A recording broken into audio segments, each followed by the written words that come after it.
Residents of the Apache Ridge residential development were horrified today when authorities removed dozens of jars from one of the homes in the neighborhood. These jars contained a variety of body and animal parts, from frog legs to horse hooves to human eyeballs. The owner of the property, 60-year-old Barton Wembley, claims he bought the jars as is and thought everything was just regular animal stuff. Authorities are holding Wembley for further questioning. The remains of an unidentified male have been discovered near Devil's River off Highway 163 in southwest Texas. A Cedar Canyon resident stumbled upon the scene while hunting early yesterday morning. Authorities have confirmed this is approximately the same location where two females were discovered last June. All of the victims appear to have been stabbed and strangled to death. Although the cases have similarities, investigators have nothing more to share at this time. The man believed to be responsible for multiple stranglings in East Texas is finally in custody tonight. Authorities followed a tip that led them to a deserted motel outside Bryan, where they caught the man in the act of subduing 36-year-old Kelsey Keogh.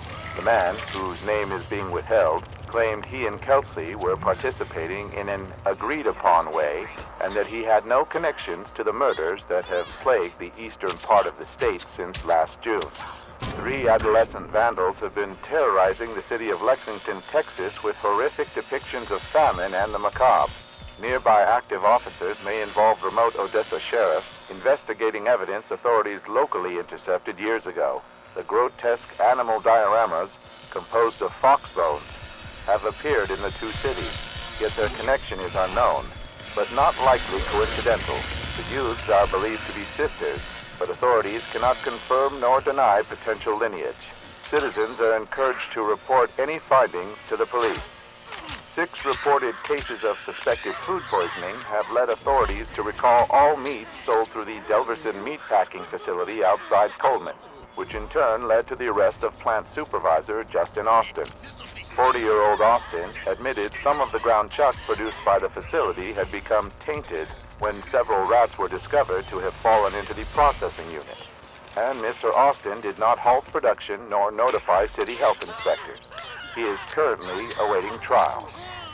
Another disturbance was reported at the abandoned slaughterhouse outside of Hills Prairie. Deputies responded to a caller reporting loud noises from the dilapidated facility after midnight. Police investigated the site and found evidence of trespassing and minor equipment theft, but suspect it is merely the work of local vandals.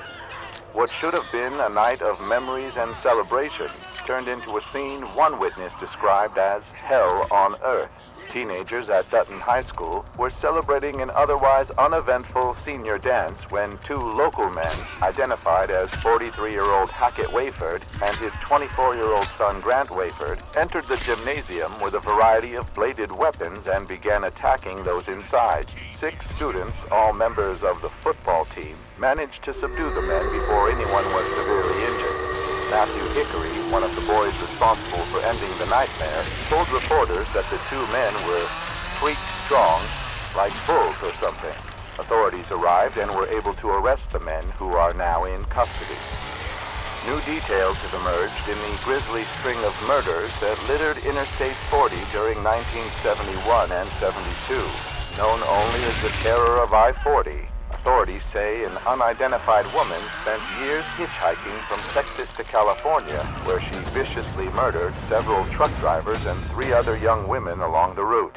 Billy Jasper of Winslow, Arizona, claims he likely had an encounter with the assailant at his home over a year ago. Jasper says a young woman in her 20s approached his home seeking water and food, but after a few minutes, the woman allegedly became irate.